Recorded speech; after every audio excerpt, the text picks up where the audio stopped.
back to my channel, the best place to be wherever you are on your wealth journey right now. Today's video has been inspired by somebody who left me a message on the negative equity video that I did back at the end of August. And the question that this person asked me was this: it would be good to get your thoughts on negative equity in relation to new builds. Because of the premium on them, will you ever actually make more on the property, and approximately how long would it take? So thank you to CJ Abbey for posting that question. I did respond to them, but I thought it would actually be much better to make a whole video about it because I got so engrossed in doing the reply that I thought actually there's quite a lot in this and there's a lot to be said and there's a lot more that I wanted to say as well. So I'm going to be covering those topics. I'm also going to be talking about should I buy a new build, and if you do buy a new build, how to actually do it as safely as possible, because it can be a bit of a minefield. Now there are new builds popping up all over the place, so wherever you are in the country, chances are very high that whichever town you live in, there's going to be a new build development popping up somewhere around the town. And whether or not you are a first time buyer, or you're like myself and my husband actually upsizing, or you might be retiring and downsizing, whatever your circumstance, there is a lot of appeal in buying a new build property. For example, it will be your house, not lived in by anybody else, untouched by human hand. It will also be a nice new area for you, so you can help to build the community, which is what Ross and I are doing here. And also, it will be pristine, beautiful, and let's face it, who doesn't enjoy the smell of fresh paint and new carpets? But should you buy one? Well, it very much depends on what you're using it for. If it's an investment property and you're going to be letting it out, I would say definitely don't buy it, okay? New builds do not make good investment properties. And this is because of the builder's premiums going in at the front end. So you actually pay more for a new build than you would for the same property round the corner that was built in the 1960s. So you're much better off if it's an investment property to buy something that's already been done years ago. And if you want to do a refurb, obviously you can refurbish it yourself, and you'll make more money in the long run doing it that way. The other reason I don't like new builds in investment property is because it's much easier to get comparables for properties around the corner than it is for a new build. If, for example, you need a rental valuation, the valuer might go in and say, oh, well, because it's a new build, there's nothing to compare it to. Whereas if you're buying a property around the corner, you know, you've got lots of other people renting around there, so you can find some comparables to say to the valuer, well, this is obviously what the property is worth, and this is how much it can be rented for.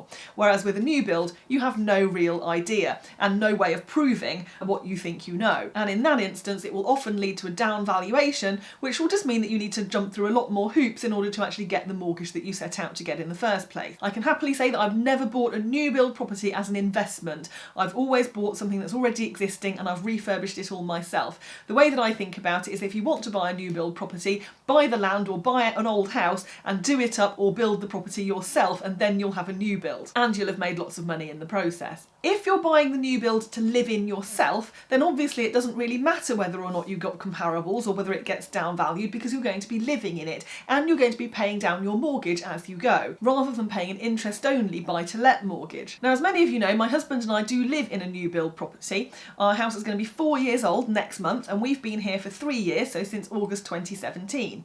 And the reason we decided to go for a new build was because it's all well and good doing a property project, but when you're trying to run a business and start a family and do all of these kinds of things, it's a very different kettle of fish. And I think my husband and I just decided there was only so much of sitting on camping chairs watching telly in the evenings with surrounded by rubble and detritus that we could cope with. So we said, actually, let's just go for something that's already been done, and then we can concentrate on everything else we want to concentrate on whilst having somewhere lovely to live. So to answer the question of will my new build go up in value and how long will that take, it's not a one-size-fits-all t-shirt. It very much depends on several things. It depends on things like what it is, where it is, whether there are very many others like it on your development, and also how high the spec is that you go for things like your finishings, your kitchens and your floorings and that kind of thing. And with your finishings, you decide with the developer before you buy it how much you're going to spend on that, and obviously the higher the spec you go for, the more it's going to cost you. Let's think about some examples here. Let's take my estate as a good example of this. So the development I live on is 1,800 homes,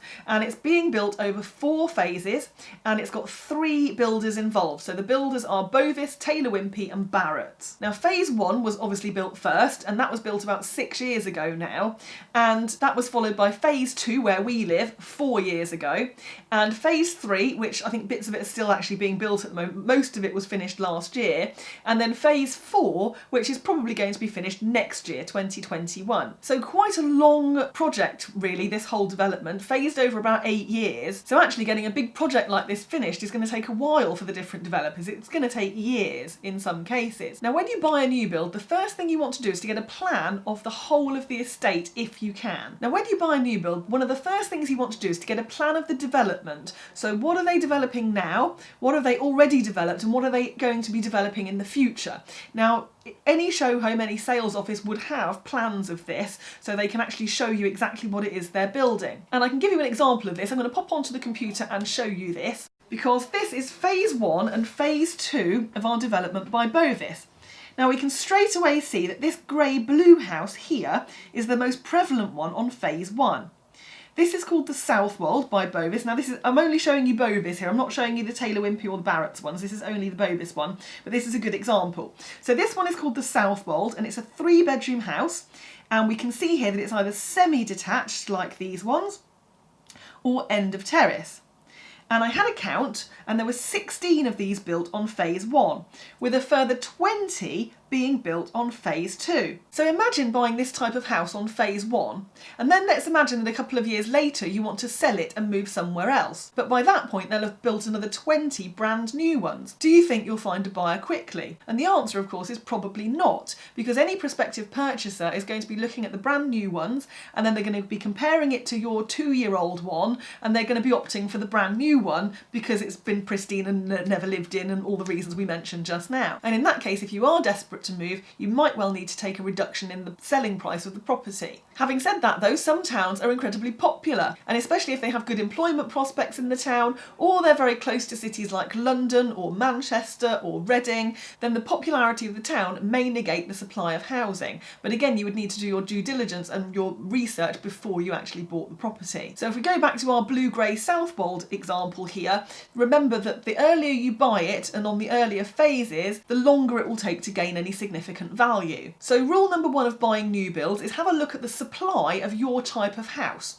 How many are they building? How many have already been built? And which phase are you buying in? Another really good reason to get plans like these is because you can assess the size of the gardens. So if we are going to buy a Southwold house, for example, we can have a look to see which ones have got the bigger gardens, because certainly nowadays, sort of post-COVID and everything, properties with gardens are becoming very sought after. So the larger the garden you can get, the better it will be in the long run. Okay, continuing on the theme of will it go up in value, let's have a look at my house as an example. Now my house is called The Chester by Bovis, because all the different houses have different names, don't they? They're normally named after places. So in this case, this is The Chester. It's a 5-bedroom, 3-bathroom detached house. And if we go back to our plans again, we can see that there was only one Chester built on phase 1. And I know that this was bought for $460,000 when it was brand new 6 years ago. Now I love Rightmove, it tells you absolutely everything, so that's where I got that information from. Let's compare that to the phase 2 houses then.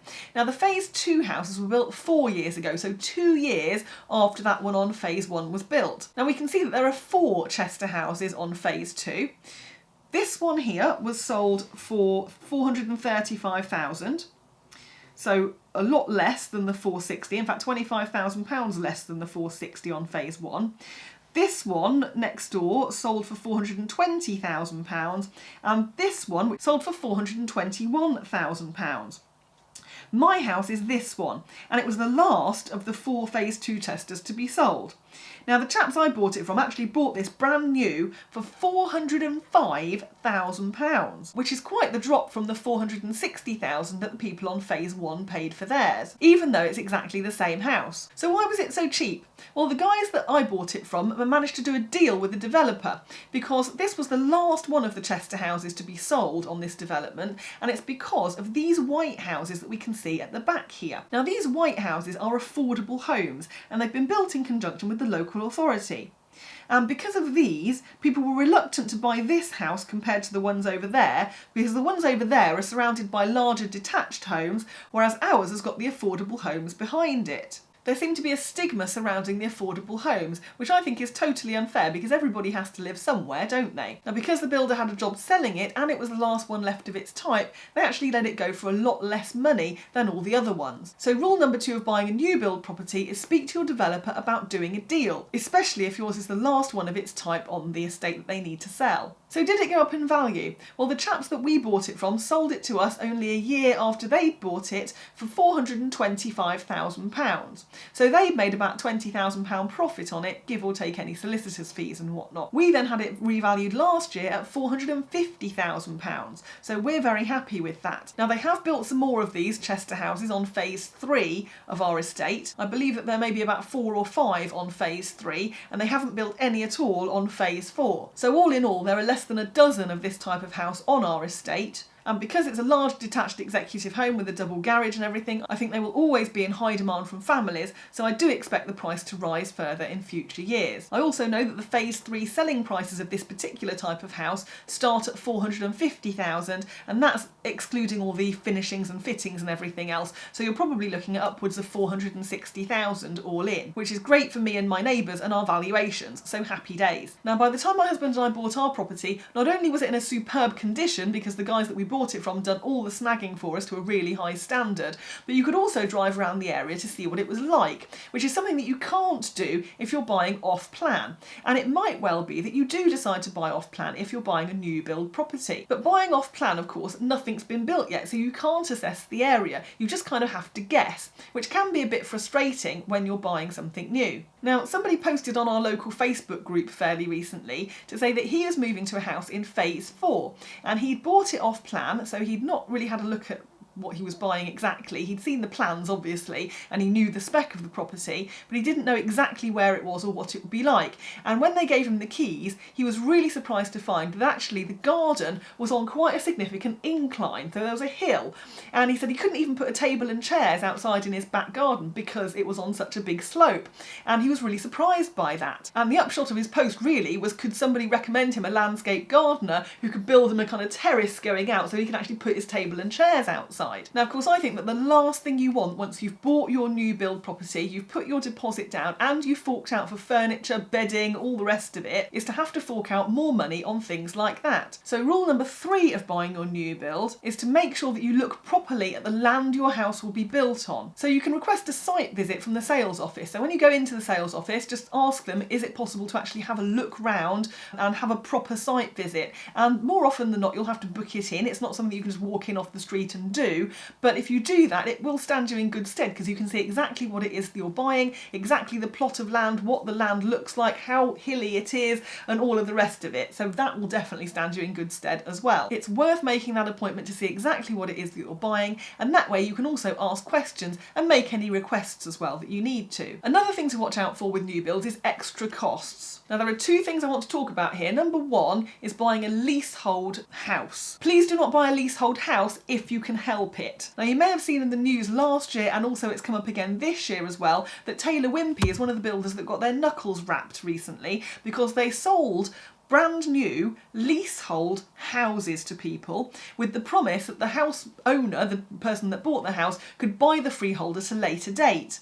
But then what Taylor Wimpey did was they sold the freehold to another party, and that other party hiked up the prices, so when it actually came to people buying their freehold, they were really shocked at how much it was now going to have to cost them. It went from about £1,000 to tens of thousands of pounds, and it was just ridiculous. So that was very naughty indeed, and I would say that there's no excuse really for a leasehold house. So rule number 4 of buying your new build property is don't even go there. The second thing to watch out for when buying your new build is extra fees, including service charges and ground rent. Now, ground rent and service charges you would normally pay on a leasehold flat or something like that, but a lot of developers nowadays are charging people for upkeep of communal gardens and that kind of thing, or even just the hedges outside your house just to make the neighbourhood look nice. Now, on some new developments, the developer will actually charge the householder that particular service charge. So again, you want to really be aware of that before you buy the property, because that is going to eat into your cash flow every single month. So not only will you be paying your mortgage and your council tax, you will also have this service charge to pay as well. And bear in mind that if you're looking to sell your property in the future, whoever buys the house from you will also have to pay that service charge. So rule number 5 of buying a new build property is buyer beware. Actually, I would say that's the number 1 thing that everybody should think about no matter what property they're buying, is always think about buyer beware. Caveat emptor, that's the phrase, buyer beware. So just be aware of what you're buying, make sure that you know exactly what it is that you're buying before you buy it. So in summary then, rule number 1 of buying a new build property is have a look at the supply of housing in your area. What exactly is it and how many are being built in total on the development? Rule number 2, speak to the developer about getting a good deal, especially if it's the last type of a particular property. Rule number 3, always go and look. So arrange a site visit, know exactly what it is that you're buying and exactly the spec of the house, everything, before you actually buy it. Rule number 4, don't buy a leasehold house, although leasehold flats are perfectly okay. And rule number 5 is buyer beware. Look out for any extra fees that might be added on later. And I would also say, to answer our initial question, that rule number 6 is if you're buying a new build, be prepared to wait for at least 10 years for it to gain any significant value, especially if you're buying on the first phase of many. So I hope you found this week's video useful, guys. Do pop me a thumbs up just underneath this video if you have found it helpful, and also pop me a note in the comments. Are you looking at moving soon? What exactly is it that you're moving to? What's your experience been? I'd love to find out from you. Also have a watch of these 2 videos up next, because they will definitely help you on your wealth journey. Do subscribe to the channel if you haven't done that yet as well. And thanks ever so much for watching this week, guys. Do stay safe, and I'll see you in the next one.